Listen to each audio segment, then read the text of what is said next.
আসসালামু আলাইকুম রহমতুল্লাহ।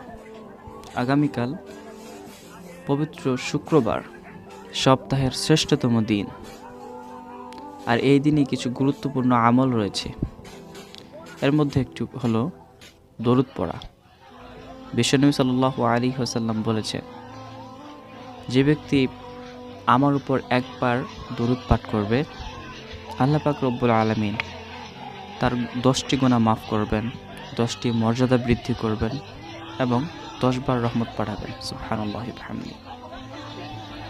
সবথেকে ছোট যে দরুদটা রয়েছে সেটি হলো সাল্লাল্লাহু আলাইহি ওয়াসাল্লাম, এবং আরও রয়েছে আল্লাহুম্মা সাল্লি ওয়া সাল্লিম আলা নাবিয়্যিনা মুহাম্মদ, এবং আরেকটি রয়েছে সেটি হলো আল্লাহুম্মা সাল্লি আলা মুহাম্মদ ওয়া আলা আলি মুহাম্মদ কামা সাল্লাইতা আলা ইব্রাহিম ওয়া আলা আলি ইব্রাহিম ইন্নাকা হামিদুম